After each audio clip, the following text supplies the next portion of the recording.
네, 우리 설레는 마음으로 행정학 첫 시간 시작을 해보도록 하죠. 저는 지금부터 여러분들을 가장 빠르고 확실한 합격으로 인도할 김덕관이라고 합니다. 우리 첫 시간인 만큼 반갑게 인사하고 시작하도록 하겠습니다. 안녕하세요.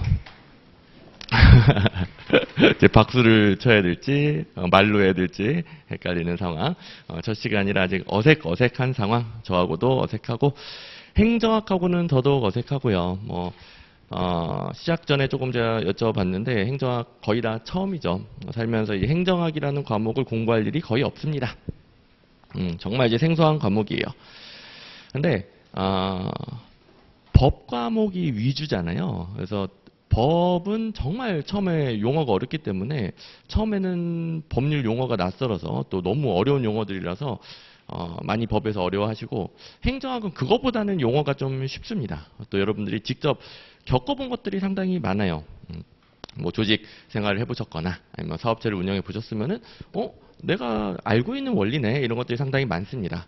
그래서 좀 처음에는 법보다는 쉽게 들어온다고 생각이 되는데 나중 가면은 수험생들이 행정학을 더 어려워합니다. 법은 처음에 용어가 어려워도 굉장히 논리 체계적인 학문이기 때문에 보면 볼수록 체계가 조금씩 잡히면서 딱딱 떨어지는 것들이 딱 완성이 됩니다.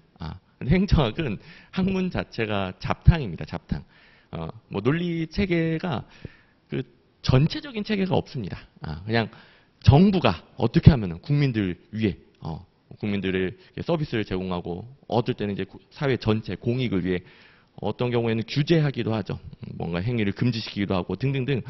그것과 관련된, 그냥 쉽게 말해 국민들을 행복하게 해주고 국가를 운영하고 등등, 그것과 관련된 모든 학문들을 다 끌어와서 정부 운영에 도움이 된다. 그러면 행정학이에요.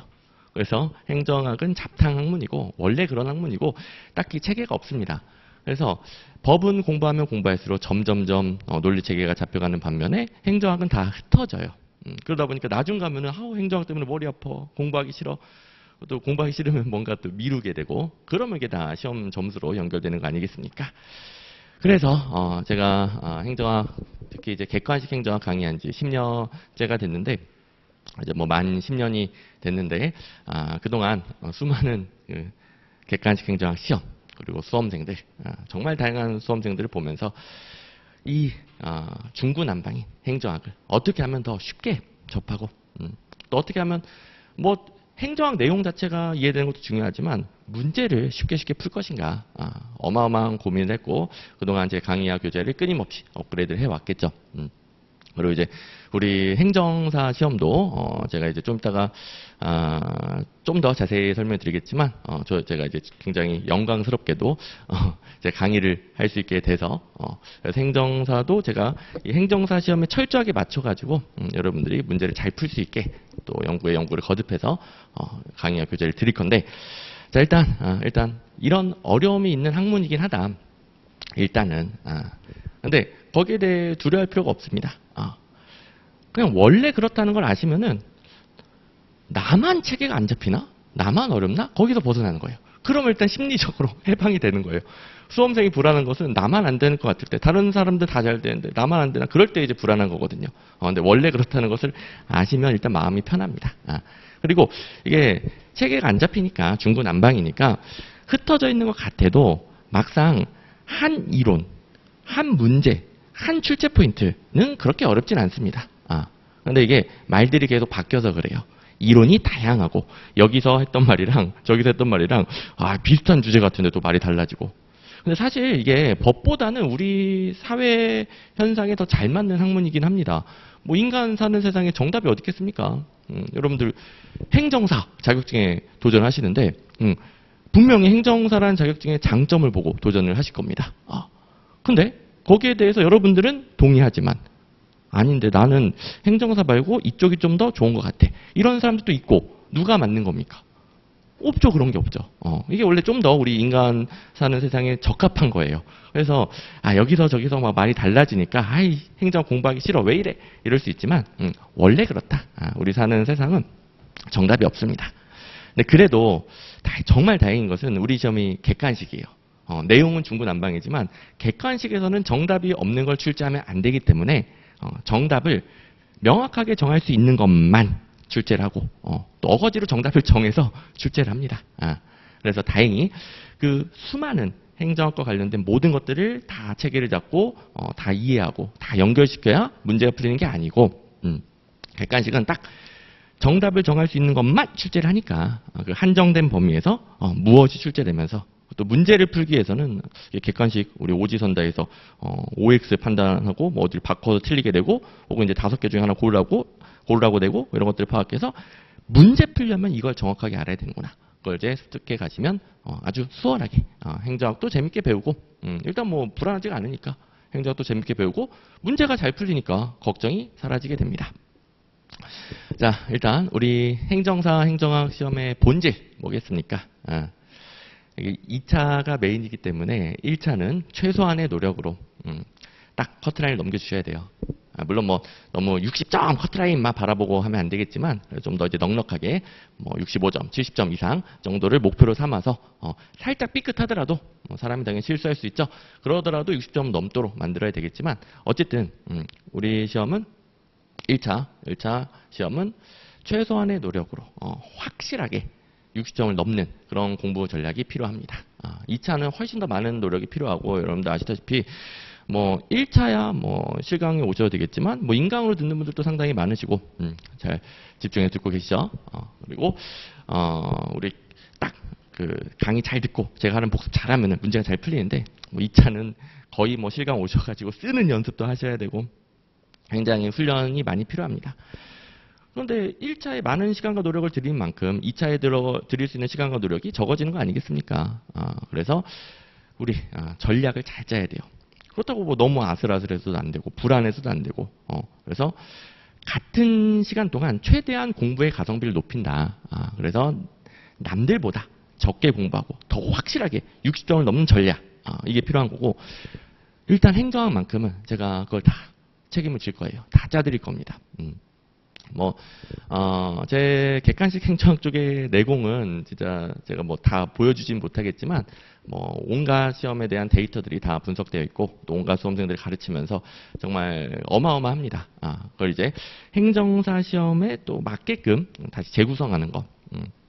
물론 이게 하루아침에 되는 건 아니고 저도 요새 제 수명과 영혼을 깎아가지고 행정사 시험을 분석해서 교재를 만들고 여러분들 강의 준비를 하고 있지만 어쨌든 제가 짜주는 전략과 그리고 제가 가르쳐주는 내용을 잘 습득하시면은 정말 그 누구보다도 더 가성비가 높은 공부, 문제가 잘 풀리는 공부를 하시게 될 거예요.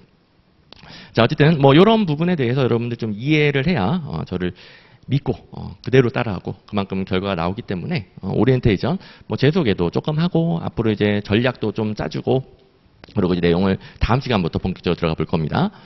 일단 여러분들은 이제 다른 수험생이 겪었던 시행착오를 똑같이 겪을 필요가 없습니다. 제가 그건 다 없애드릴 거예요. 근데 어쨌든 제가 하라는 대로 하시면은 가장 빠르게 가는데 이게 처음이다 보니까 행정하기 좀 어렵게 느껴진 부분도 있고 그리고 뭘 믿고 내가 널 따라가냐 싶은 그런 의구심도 들고 하지만 저는 미래를 알고 있습니다. 그래서 여러분들은 꼭 빠른 길로 가시기 바랍니다. 어쨌든 제 소개 너무 길게는 못 드리고 내용이 중요하고 우리 시간이 한정적이니까 그래도 첫 시간이니 인사 정도. 자, 일단 제가 제 강의 교재에 대해서 한마디로 소개해봐라 그러면은 합격을 만드는 패러다임이다 이렇게 소개를 드립니다. 어떤 강의 교재 강사님께서 합격을 추구하지 않겠냐마는 합격을 추구하는 수준이 아닙니다. 제 강의 교재는 합격이 되게끔 다 설계가 되어 있습니다. 왜냐하면 우리는 행정학 과목이 있어서 행정학을 배우지만 궁극적으로 시험장 가서 이 오지선다 객관식 행정학 문제를 풀어야 된단 말이에요. 그래서 철저하게 모든 것들이 실제 시험에서 문제가 잘 풀리게끔 설계되어 있고 그게 여러분들 이거 빨리 외우세요가 아니라 대부분이 외워지게끔 이게 문제 해결에 필요한 거 이게 자동으로 반복돼서 자동으로 외워지게끔 강의 교재가 아주 정교하게 설계되어 있어요. 이거는 이제 제 입으로 말씀드려도 될 정도로 좀 다른 강의들과 좀 차별화되는 또 압도적인 차이가 나는 포인트입니다. 뭐 저도 당연히 부족한 부분이 많고 앞으로 계속 업그레이드 해나가야 되겠지만 또 자만하면 안 되겠지만 그래도 상대적으로 수험 적합성만큼은 제 입으로 그냥 최고이다 이렇게 말씀드릴 수 있습니다. 그래서 합격이 되게끔 다 설계되어 있습니다. 그리고 뭐 양력 그동안의 경력은 뭐 품질 보증서 정도로 봐주시면 되겠고 뭐 행정학 내용에 대해서는 걱정할 필요 없다. 뭐 행정대학원 행정학 전공이고 행정고시 합격을 하면서 제가 뭐 행정고시 준비했을 때부터 지금까지 거의 행정학과 관련해서 13년, 14년 가까이 이렇게 행정학 죽어라 공부하고 그리고 10년 동안 강의를 위해 죽어라 연구를 해왔습니다. 그리고 뭐 공무원 쪽에서 주로 객관식 행정학 강의를 했었는데 제가 이제 이런 노력의 결과를 또 수험생들이 인정을 해줘가지고 합격생들도 많이 나오고 그래서 나름 자리를 잡았어요. 그러면 이제 여가 시간이 좀 생기고 강사는 이제 정말 여가 시간이 없는 직업이거든요. 근데 그래도 나름 자리를 잡으니까 또 강의 교재 완성도가 높아지니까 여가 시간이 좀 생기고 그걸 즐기면 되는데 제가 또 아직은 좀 더 파이팅 하고 싶고 뭐 새로운 도전 계속 할 수 있다면 하고 싶어가지고 그런 와중에 또 제안을 받았죠. 행정사 강의 제안을 받고 저도 뭐 잘 모르는 분야였어요. 행정사 자격증이라는 세계는. 근데 이거는 뭐 행정사 자격증 자체에 대해서 알아보면 알아볼수록 정말 무궁무진한 가능성이 열려있는 자격증이구나. 그게 장점이자 단점인 것 같긴 해요. 자기가 개척하기 나름인 자격증의 세계예요. 진짜 무궁무진하더라고요. 저도 이제 행정학을 가르치니까 행정사가 필요한 업무들을 금방 좀 파악할 수 있겠더라고요. 근데 정말 많아요. 정말. 왜냐면 저조차도 행정학을 가르치는 저조차도 이건 내가 못하겠는데? 좀 누구한테 맡기고 싶은데? 혹은 시간이 없으니까 맡기고 싶은데? 그래서 정부의 인허가를 받는다거나 정부와 관련해서 뭐 저도 이제 세무와 관련된 부분을 회계사한테 맡기는 것처럼 제가 못하거나 시간이 없는 부분을 맡길 수 있는 부분이 굉장히 많더라고요. 그래서 앞으로 행정사 자격증 뜨겠는데 저도 이제 미리 좀 제가 행정사 딱 꽉 잡아놔야 되겠다 이런 생각이 또 들더라고요. 그래서 뭐 저한테도 새로운 도전이고 여러분들한테도 새로운 도전이고 우리의 목적은 여러분들 합격 똑같고 같이 이제 만들어 가시면 되는 겁니다. 자, 아무튼 그동안에 10년 동안의 모든 노하우 다 여러분들에 쏟아 부어서 여러분들이 정말 빠르게 합격하도록 만들어 드릴 겁니다. 자, 그리고 이제 제가 가르쳐 드리는 행정학 강의 교재 수험 적합성을 극대화시켰다. 저는 성격이 그렇습니다. 시험 공부를 한다. 무조건 합격해야 된다. 무조건. 물론 사람이기 때문에 합격하기 위해서 이런 걸 해야 돼라는 걸 알아도 잘 안 되는 경우가 많습니다. 뭐 당연히 하루에 5시간 공부하는 것보다 6시간 공부하는 게 합격률이 높아지고 6시간보다 7시간 높아지고 당연한 거 아니겠습니까? 사람이니까 잘 안 되는 부분이 많죠.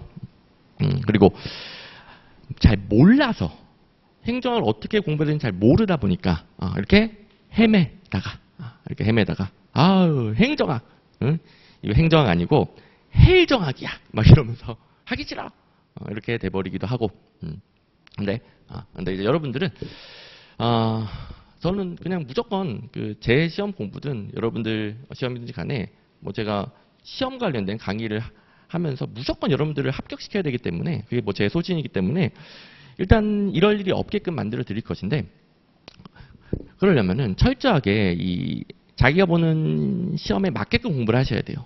이것도 다시 강조를 드릴 겁니다. 우리 시험 공부의 철칙입니다. 시험 공부는 공부랑 좀 다릅니다. 공부는 마음대로 하는 거예요. 자기 하고 싶은 거 하고 궁금한 거 찾아보는 거예요. 근데 시험 공부는 무조건 시험에서 합격할 수 있게끔 공부를 해야 되고 그러려면은 자기가 볼 시험 문제를 정확하게 먼저 파악을 하셔야 됩니다.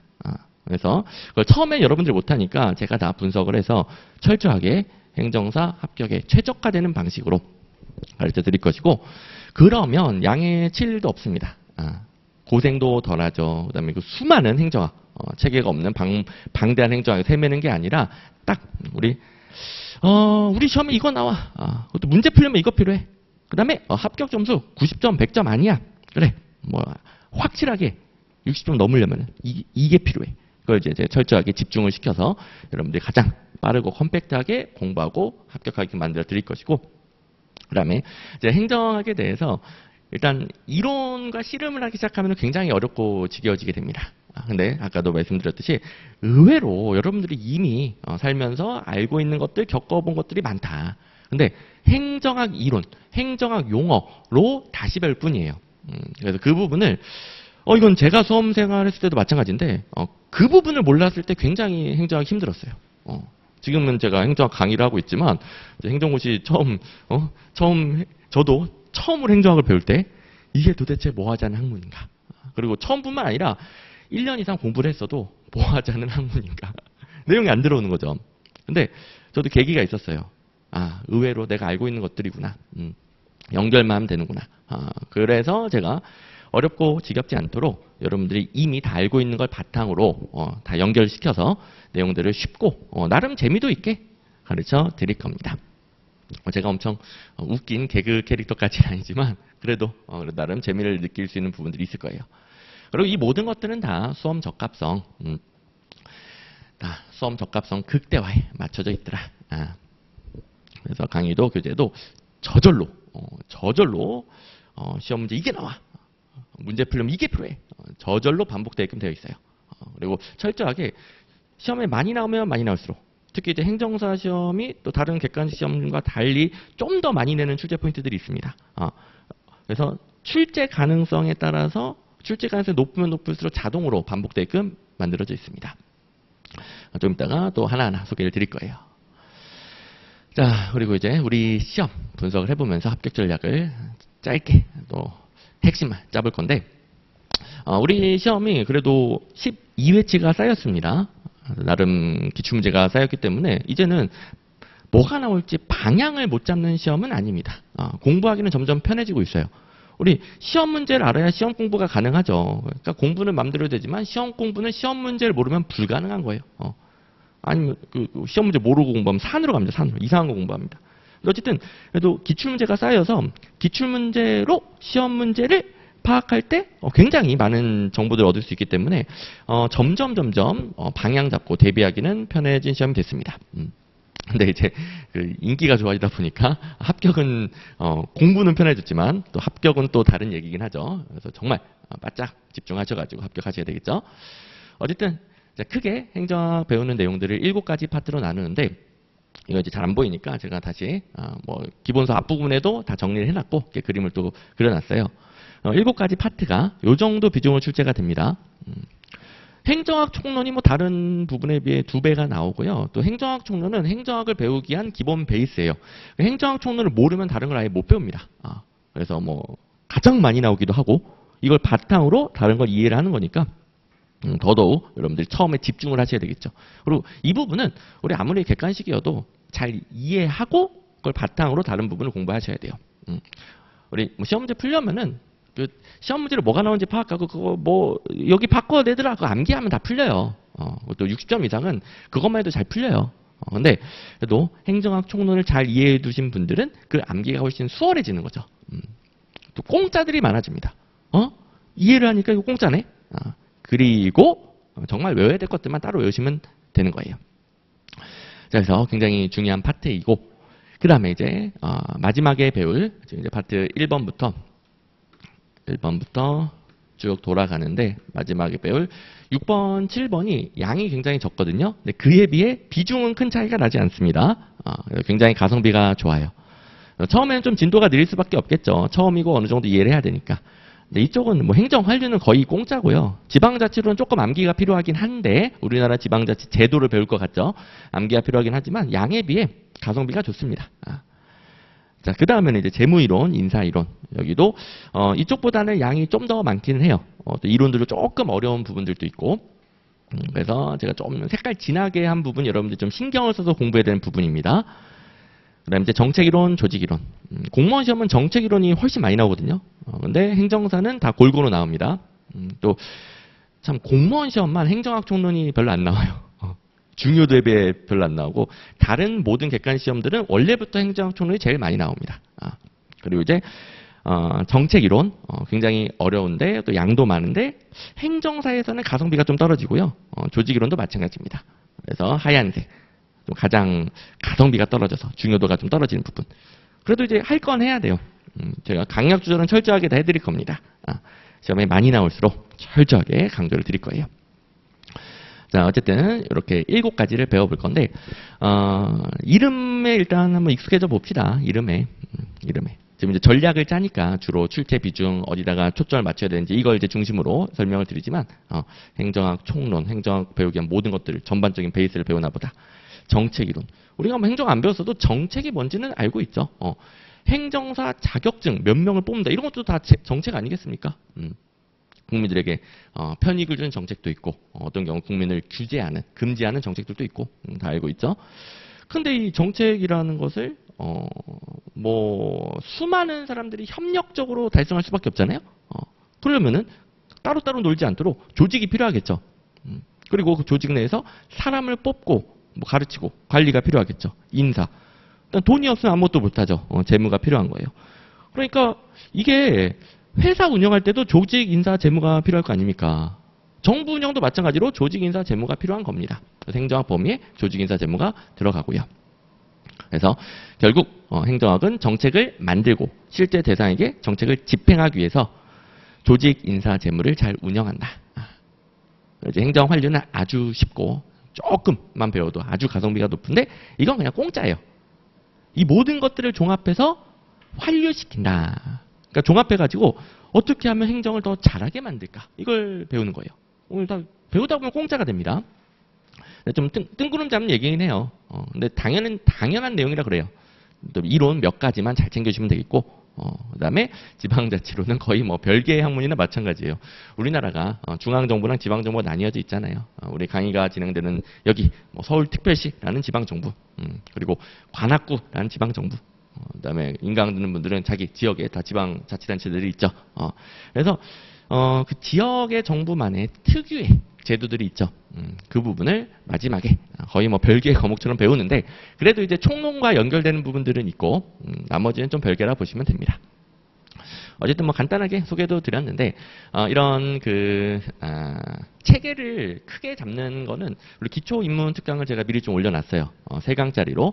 그래서 오늘 강의를 듣고 뭐 행정 할만하겠네, 따라갈 수 있겠네. 그러면은 기초 입문 생략. 근데 선생님 행정학이랑 저랑 너무 안 맞는 것 같은데요? 좀 더 이제 조금 더 체계를 잘 잡고 조금 더 익숙해지고 듣고 싶은데요? 그러면 기초 입문 딱 3시간만 투자하셔가지고 주말에 뭐 배속 돌려가지고 3시간 한번 듣고 오면은 좀 더 수월하실 거고요. 자, 아무튼 간단히 또 내용도 봤고요.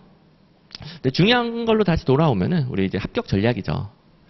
자, 올해 행정사 시험을 보아하니 그동안 기출문제가 255문제가 쌓여 있는데 여기서 이 기출문제만 제대로 공부했어도 바로 풀리는 문제가 올해 11문제.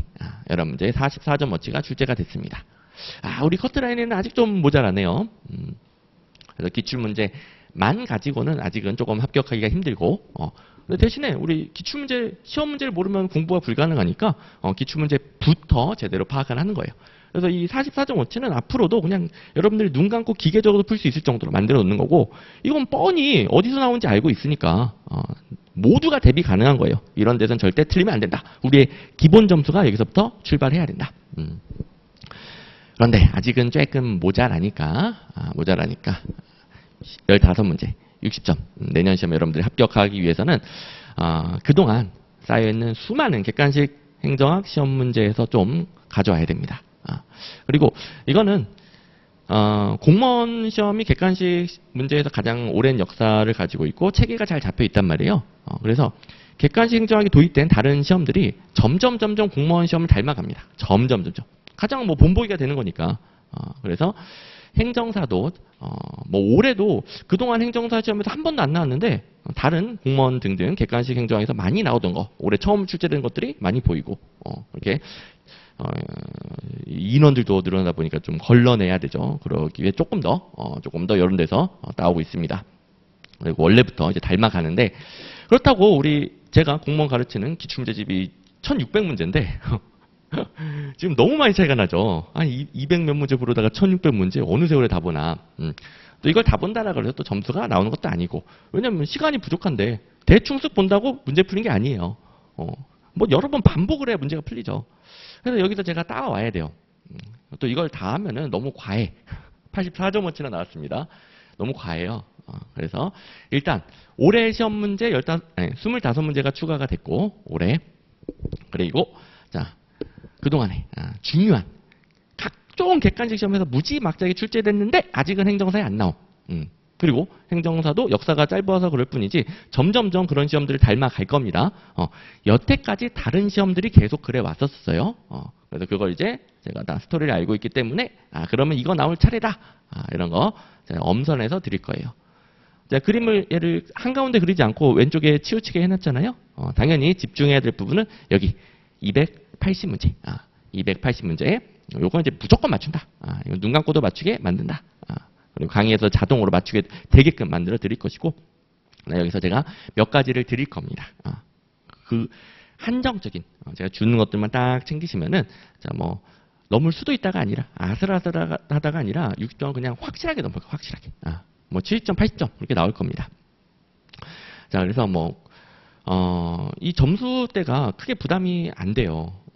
근데 뭐 행정학 자체에 대한 공부 방향을 잘못 설정하는 순간 크게 부담되지 않는 점수고 여러분들이 사실 기본 강의랑 복습만 제대로 해도 바로 시험 치면 이거 넘거든요. 7점, 8점 나오거든요. 근데 이제 다른 과목도 해야 되고 까먹으니까 그 다음 커리큘럼이 있을 뿐이지 사실 기본 강의 잘 듣고 복습하고 시험 치면 바로 넘는 점수입니다. 근데 방향을 잘못 설정한 순간 행정학은 체계도 없고 중구난방이라고 했어요. 거기에 이제 산으로 가게 되어 있는 거예요. 산으로. 그러면 얼마나 억울합니까? 공부를 열심히 했는데 점수가 안 나와요. 문제가 안 풀려. 그건 시험 공부가 아닌 거예요. 그래서 철저하게 우리는 문제가 풀리는 공부를 한다. 이 이야기만 오늘 한 과장에서 한 20번 드릴 것 같아요. 제일 중요합니다. 자, 그래서 우리 몇 가지 기출문제를 또 올해 거 기준으로 한번 볼 건데 실제 문제를 보면은 이게 딱 감이 옵니다. 자, 어떤 시험이든 시험 공부의 원칙은 철저하게 시험 문제에 맞춰서 하는 겁니다. 그래야 공부가 산으로 가지가 않아요. 시험 문제가 풀리게끔 공부가 됩니다. 근데 이제 행정학은 특히 더 중요해요. 그러니까 다른 과목들은 그냥 하다 보면은 그래도 그 방향을 잃는 경우가 많지는 않은데 행정학은 까딱하면 방향을 잃어요. 왜냐하면 뭐 어렵게 느껴지기도 하고 그다음에 너무 양이 많고 중구난방이기 때문에. 근데 우리 객관식 행정학은 절대 그렇지 않다. 객관식 행정학은 정답을 정할 수 있는 것만 내기 때문에 시험에 나오는 건 정해져 있습니다. 그러니까 예측이 가능한 거죠. 그래서 행정사도 이미 충분히 무엇이 얼마나 많이 나오며 무엇은 어쩌다가 나올 수 있으며 무엇은 아예 안 나오고 있으며 앞으로도 마찬가지며 이런 것들이 어느 정도 파악이 된 시험이에요. 그리고 뭐 다들 주관이 다를 수 있잖아요. 근데 이제 제가 최대한 정확하게 파악해서 여러분들이 딱 공부해야 될 양을 정해 드릴 것이고 그다음에 강약 조절 다 해드릴 겁니다. 그다음에 어떻게 출제되는지도 파악을 하셔야 돼요. 우리가 몇 시간 동안 서술형으로 쓰는 문제를 공부하는 게 아니기 때문에 사례를 주고 이 사례에서 옳은 이론을 적용해서 설명해 보시 이런 문제가 아니기 때문에 훨씬 더 쉽게 갈 수 있는 겁니다. 그래서 행정학 공부하다 보면 각종 궁금증들이 생겨요. 근데 궁금증 중에서 뭐 궁금하면 당연히 저한테 다 질문하셔도 되겠지만 그래도 이게 일단 우리 시험과 관련이 있냐 없냐 그걸 한번 생각을 해보시고 뭐 궁금하면 당연히 질문하셔도 됩니다. 근데 이제 너무 시간과 노력을 많이 쓰지는 말 것. 자, 그래서 출제 가능성에 따라 철저하게 강약 조절한다. 여러분들도 다 될 거예요. 근데 처음에 못하니까 제가 다 도와드릴 것이고 제가 하라는 대로 공부하시면은 알아서 이거 열심히 공부해야 돼. 거기에 딱 집중하고 점수를 딱 넘을 겁니다. 역시 또 아무거나 공부하는 게 아니라 문제 해결에 필요한 것을 공부를 하셔야 되겠죠. 이게 출제 가능성이 거의 없는 거. 문제 해결과 상관없는 거. 거기에 시간과 에너지를 쏟는 만큼 점수는 무조건 안 오르는 겁니다. 이거는 뭐 어쩔 수가 없는 거예요. 우리 시간과 에너지는 한정적이기 때문에 마구마구 범위를 넓힌다라고 해서 우리 하루 24시간이 막 48시간 되고 그러진 않잖아요. 자, 이거는 자명한 객관적인 진리입니다. 자, 우리 올해 시험 문제를 보면서 또 느껴보는 시간을 가져봅니다. 시험 문제를 보는 게 최고예요. 내용은 아직 여러분들 모르겠지만 뭐 이런 걸 배워요. 행정학에서 무슨 외부 효과다 이런 걸 배워요. 근데 뭐 긍정적 외부 효과도 있고 부정적 외부 효과도 있다는 걸 배웁니다. 뭐 내용은 생략할 겁니다. 근데 이게 외부 효과에 대해서 공부해야 될 게 사실은 밑도 끝도 없이 많거든요. 근데 우리 시험에는 항상 뭐 개념 물어보고요. 개념. 그다음에 이 외부 효과는 어떤 문제점이 있는가 물어보고요.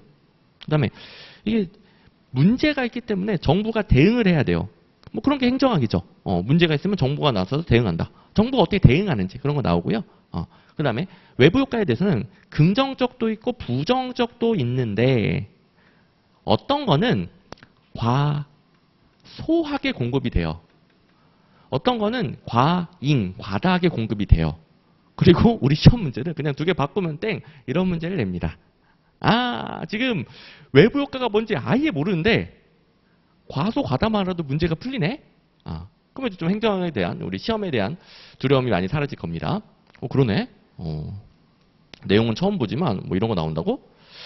그래서 뭐 이런 게 이미 이전 기출문제, 그것도 수많은 객관식 행정학 기출문제가 아니라 행정사 기출문제에 반복적으로 출제가 됐었고 긍정적 외부 효과가 존재하는 시장의 경우 과소 공급된다고 했잖아요. 뭐 기출문제 보다 보면은 과소 공급되는데 과잉이라고 했네. 올해도 그냥 과잉 땡 하면 되는 거였고.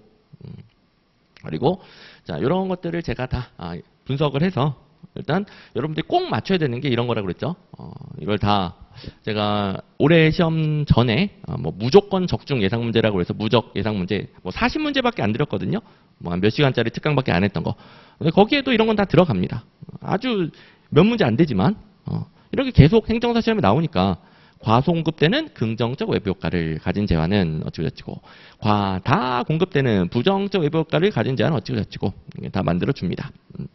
그리고 이런 것도 시험에 나오기 때문에 나중에는 정부가 어떻게 대응하는가 대응 방식을 또 배우게 될 겁니다.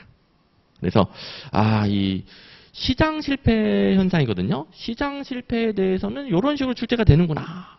시험이 항상 객관식이기 때문에 뻔하게 출제가 됩니다. 뻔하게. 일단 정부 실패냐? 죄송합니다. 이게 시장 실패. 시장 실패냐, 정부 실패냐 구분하는 문제가 계속 나와요. 계속. 그다음에 이게 다 시장 실패의 개념이에요. 이것도 시장 실패의 개념이고 시장 실패의 개념 문제가 계속 나와요. 그다음에 정부 실패의 개념 문제가 계속 나와요. 대응하는 거 이런 게 계속 나오기 때문에 맨날 나오는 것들은 다 이렇게 정리를 해가지고 이렇게 시장 실패 현상으로서 5가지 시험에 나오더라. 개념 어떻고 문제점 어떻더라. 정부 대응 어떻더라. 그다음에 외부 효과는 긍정 부정 나눠서도 시험에 나오더라. 과소 공급인지 과다 공급인지 나오더라. 시험에 나오는 걸 싹 정리해가지고 뭐 외부 효과 관련해서 이 외에도 몇 시간을 배울 수가 있어요. 배울 게 뭐 수두룩합니다. 근데 거기서 허우적거리지 않고 딱 문제 해결 필요한 것에 집중하도록 만들어 드릴 겁니다. 자, 그리고 올해 문제에서 행정 이념 문제를 냈는데 이건 행정사 시험이 아주 좋아하는 주제입니다. 행정 이론별로 주관 행정 이념. 이거는 뭐 다른 객관식 시험에도 나오긴 하지만 행정사 시험이 특히 좋아하는 주제예요. 특히 효과성을 굉장히 좋아합니다. 효과성은 행정사 시험에 정말 많이 나왔어요. 효과성은 이론 매칭이거든요. 발전행정론이라는 이론에서 강조했더라. 발전행정론. 근데 이게 다른 시험에서는 별로 안 나오는 주제예요. 이 매칭 문제도 별로 안 나오고 특히 발전행정론 자체가 시험에 별로 안 나옵니다. 근데 행정사는 죽어라래요. 죽어라. 이제 행정사 시험에 계속 이제 과거 문제입니다. 이 문제 외에도 많아요. 뭐 발전행정적 사고, 효과성 이렇게 그런 문제가 출제가 됐었기 때문에 이거는 워낙 똑같은 게 계속 나와서 자 이제 뭐 모의고사로도 효과성은 1960년대 발전행정론적 사고가 지배적일 때 강조되던 행정가치다 이렇게 만들어주고 다 예측이 가능한 부분들이 있습니다. 참고로 효과성은 목표 달성도입니다. 목표 달성도. 또 효과성하고 효율성 혹은 능률성, 효율성, 능률성은 같은 거고요. 효율성과 효과성은 엄밀히는 달라요. 근데 이제 다른 이론에서는 대충 섞어 쓰는데 행정가치, 행정이념 문제에서는 명확히 구분을 시킵니다. 뭐 이런 것들도 같이 연습을 할 것이고 아무튼 목표 달성도. 근데 이제 내용을 모르니까 좀 흥미가 떨어지잖아요. 여러분들이 이게 이해할 수 있어가지고 내용 설명 조금만 해볼게요. 1960년대 발전행정론? 우리나라 60년대 생각하시면 돼요. 그러니까 발전행정론은 꼭 우리나라에서만 연구하는 건 아니지만 우리나라가 가장 대표적인 사례예요. 1960년대, 70년대 정부가 주도해서 경제성장을 했죠. 경제개발 5개년 계획, 가족계획 사업, 뭐 고속도로 깔아 등등 경부고속도로 깔고 정부 주도적인 경제발전을 설명하는 게 발전행정론입니다. 그러면 우리나라도 그랬고 일단 여러 가지 때려 박으면 효과가 나와야죠. 경제성장해야죠. 그래서 효과성을 무지막지하게 강조했던 이론입니다. 그리고 우리나라 나름 성공한 케이스죠. 전 세계의 발전행정론을 연구하는 학자들은 다 우리나라 60년대, 70년대를 연구합니다. 성공한 케이스니까. 물론 부작용도 있고 그런 것들을 이제 배우게 됩니다.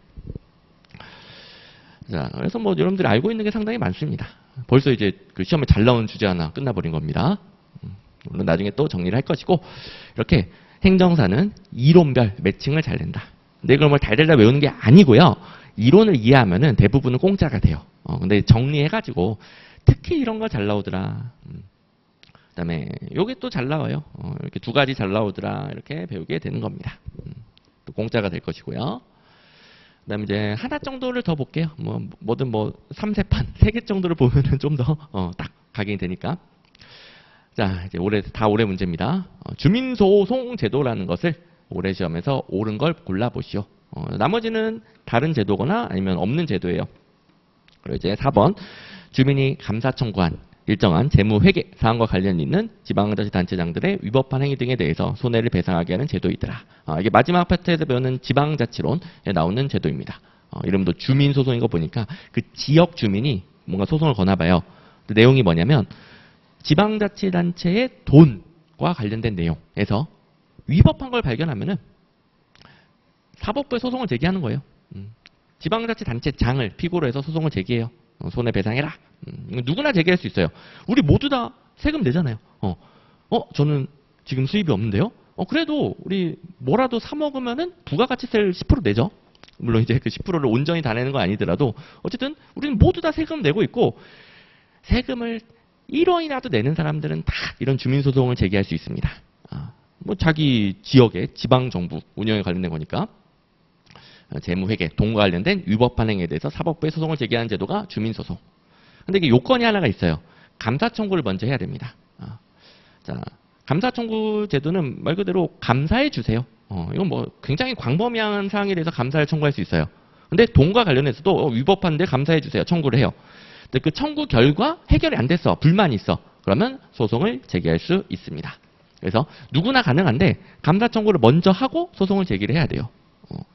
이런 것들을 주민소송에서 배우고 그다음에 행정사 시험에는 뭐 2년 전인데 주민의 권리 하면서 5번에 공금 지출, 돈 쓰는 거죠. 에 관한 사항에 위법에 대해서 감사 청구한 자로서 감사 청구한 주민은 어찌고저찌고 시장을 상대로 주민소송을 제기할 수 있더라.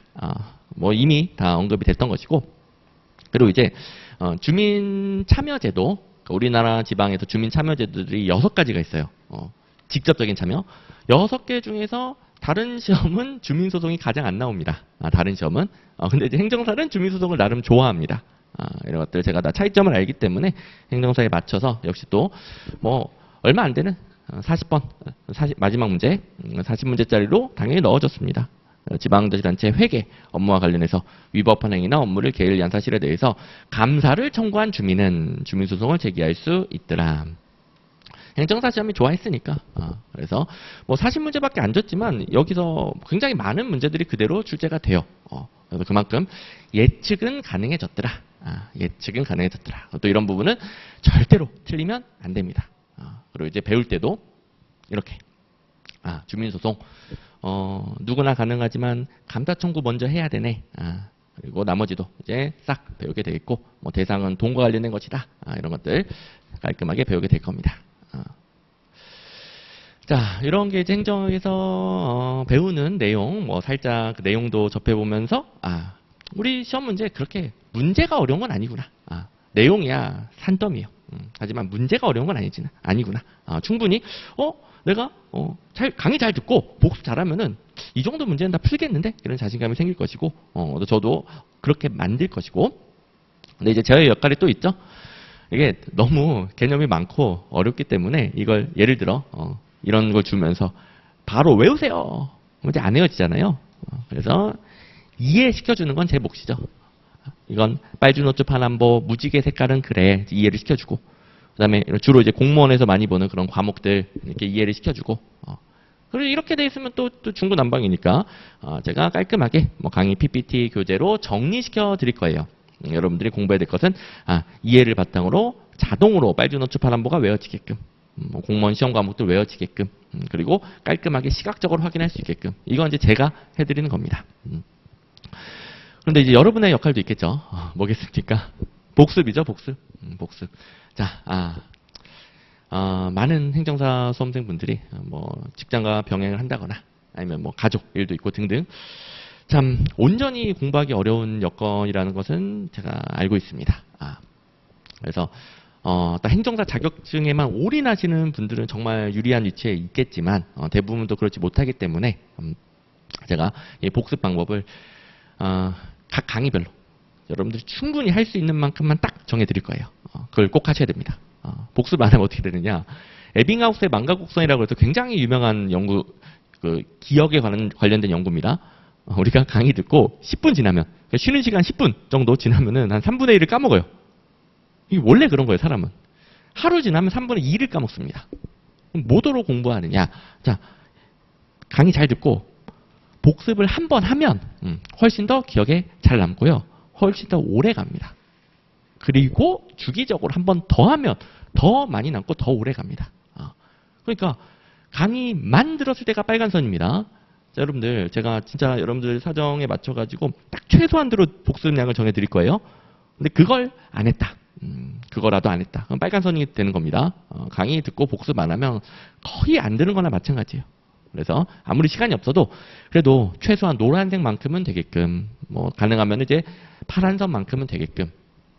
자, 그리고 이제 다음 커리큘럼을 통해서 여러분들이 뭐 행정학만 놓고 공부하면은 강의 듣고 복습하면은 바로 60점, 70점 넘는다라고 그랬죠. 근데 다른 과목 해야 되고 까먹다 보니까 그때 이제 다음 커리큘럼으로 또 재생시키고, 모의고사로 내가 까먹은 것도 찾아내가지고 또 재생시키고 이러면서 점점 그냥 시험장 가서도 안 까먹고 딱 60점, 70점 모든 과목에서 넘게끔 바뀌게 되는 겁니다.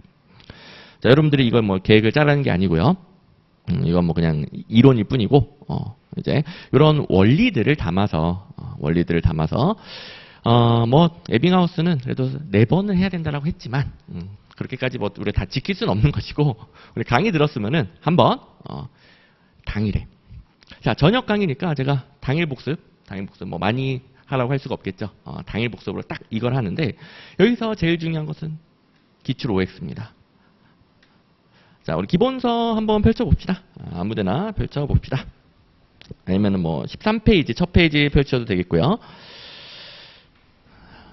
13페이지를 보니까 개념도 정리되어 있지만 날개단의 오른쪽에 기출 1, 2013년 행정사.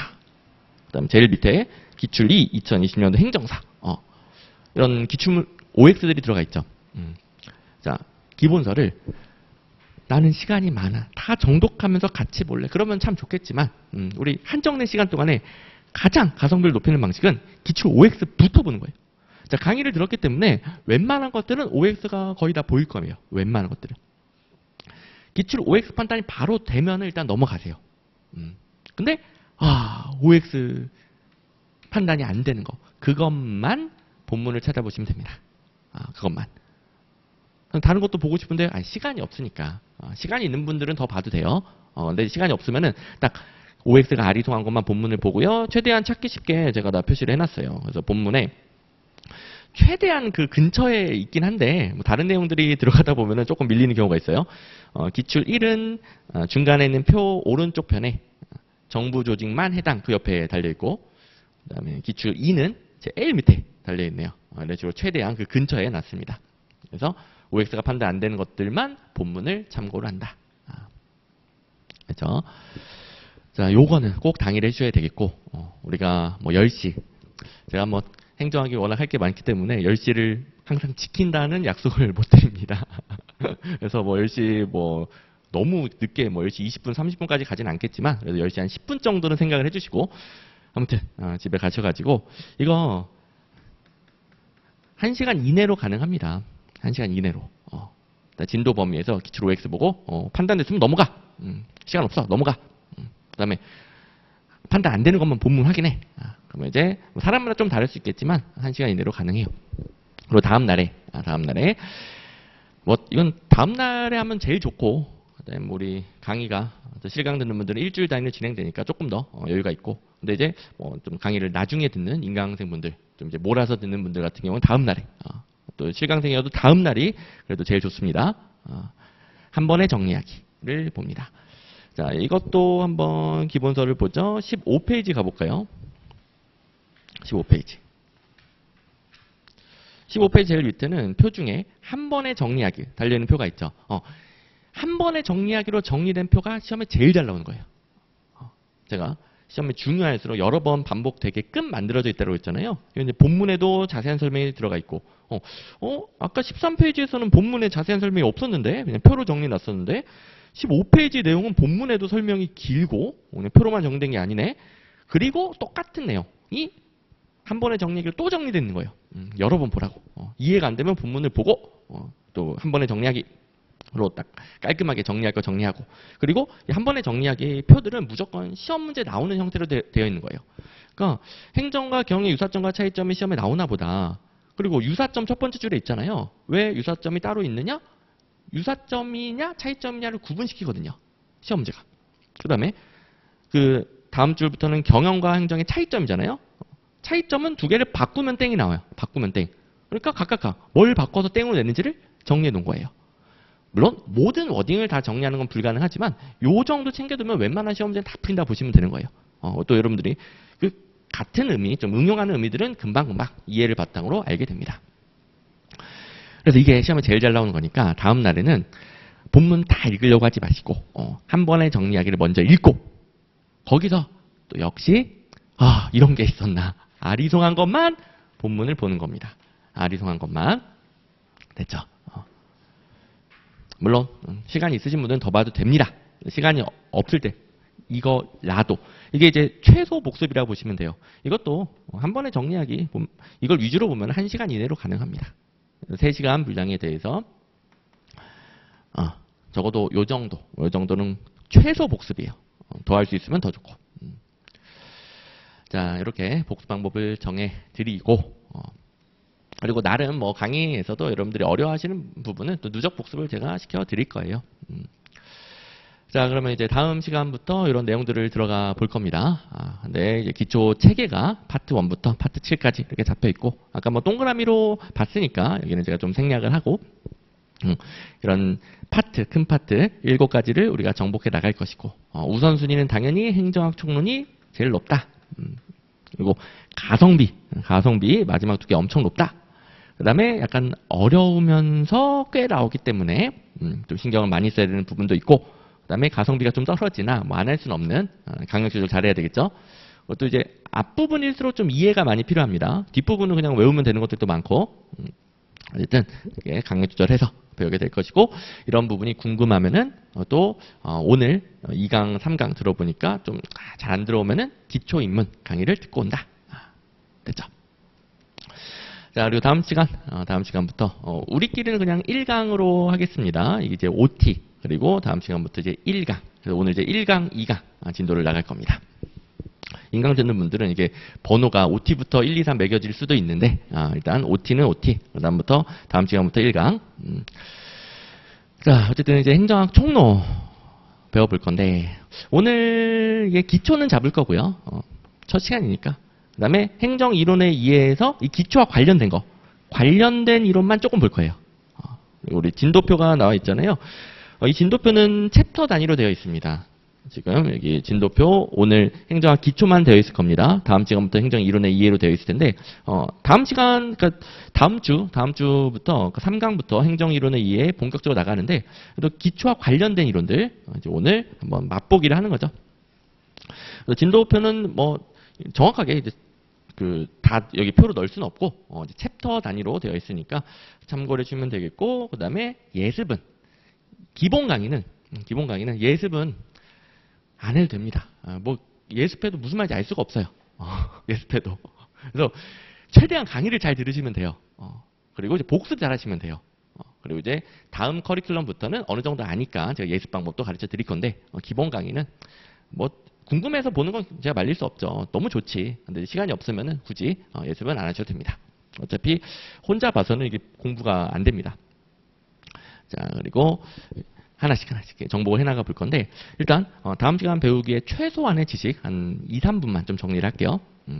뭐 기초는 기초 개념 잡는 겁니다. 그리고 이론이 행정학 이론은 정말 중구난방이라고 그랬죠. 큰 흐름을 따라가는 이론들도 있고요. 갑자기 그냥 나는 반댈세, 나는 생각이 달라, 이런 이론들이 막 등장하고요. 그래서 뭐 이걸 다 아우르는, 전체를 꿰뚫는 그런 이론은 없습니다. 그래서 이론을 배울 때는 큰 흐름을 잘 잡으시고, 이게 시대적 배경, 행정학의 역사와 관련해서 가장 중요한 이론들이구나. 그런데 다들 그냥 말이 달라. 나는 이게 중요해, 나는 이게 중요해, 뭐가 중요하다라고 주장하는 이론들이 있구나. 그래서 각각 큰 흐름 잡고 몇 가지 가지치기를 하시고, 그 다음에 이제 행정 환경을 좀 이해를 하셔야 다음 시간에 잘 들어옵니다. 행정 환경이라는 것은 정부를 둘러싼 환경이에요. 우리도 정부를 둘러싼 환경입니다. 국민들 환경이고요. 국민들이 뭘 요구를 하는가, 원하는가. 그 다음에 국민들 중에서 민간 기업들 혹은 시장의 행위자들이라고 부르는 사람들이 있어요. 그 사람들은 철저하게 자기 이익을 추구하는 집단입니다. 민간 기업 뭐 돈 벌어야죠. 그런 집단도 있고, 정부, 민주주의 국가에서, 또 자본주의 국가에서 자기 이익 추구하는 건 뭐 당연한 거잖아요. 그런 사람들의 요구도 잘 들어줘야 돼요. 근데 또 개별 이익만 고려하다 보면은 사회 전체, 이제 공익이라고 많이 부를 텐데, 뭐 공익이라는 개념은 추상적이지만 어쨌든 사회 전체 이익이라고 볼 수 있는 것들이 좀 침해될 수 있겠죠. 전체적인 관점도 필요하고요. 그리고 이제 환경에 개인 이익이 아닌 공익을 위해 자발적으로 참여하는 사람들도 있습니다. 행정학에서는 시민사회, 시민 이렇게 부를 건데요. 그분들은 자기에게 아니더라도 공동체를 위해, 우리 사회를 위해 봉사할 거야. 이런 분들도 환경을 구성하고 있기 때문에 여러 가지 정보를 둘러싼 환경적 요인들을 고려를 해야 정보의 역할이 나오겠죠. 그래서 뭐 이론을 배우는 이유도, 환경에 대해 파악하는 이유도 다 정부의 역할이 무엇인가, 행정이 국민들을 위해 어떤 역할을 해줘야 되는가, 뭐 이해하기 위해 이런 다양한 상호관계를 배우게 됩니다. 그 다음에 이제 이념, 아까 발전행정론 이런 이론은 효과성을 추구한다, 무조건 목표를 달성해야 돼, 이런 이념들. 내 효과성뿐만 아니라 다양한 이념들이 있고, 공익도 이념이죠. 이념은 별게 아니라 가치. 여러분들도 다 가치관이 다르듯이 정부가 추구해야 되는 가치들이 있습니다. 행정 가치, 행정 이념 이렇게 부르고요. 그래서 어떤 이념을 중심으로 추구를 할 것인가. 그래서 결국 행정이 어떤 역할을 할 것인가 이렇게 연결이 되는데, 행정의 역할은 크게 공공 서비스 제공, 정부가 국민들에게 혜택을 주는 경우가 있죠. 뭐 복지 정책을 한다. 장애인들, 사회적 약자들에게 혜택을 주는 거죠. 그다음에 어떤 경우에는 뭐 약자가 아니더라도 코로나 재난지원금 전 국민에게 주겠다, 이런 혜택을 줄 때도 있고, 어떤 경우에는 규제할 때도 있습니다. 코로나의 지나친 확산 방지를 위해 영업시간 제한, 영업인원 제한, 이런 금지. 국민들에게 왜 금지시키지? 국민들의 자유를 왜 침해하지? 더 큰 공익이 있기 때문에. 이런 게 이제 행정학에서 배우는 큰 체계구나. 여기까지 OT에서 잡아보고요. 이제 좀 쉬었다가 저와 함께 가장 빠르고 확실한 합격의 길로 행정학을 배워보도록 하겠습니다. 10분 쉬었다 하도록 하겠습니다.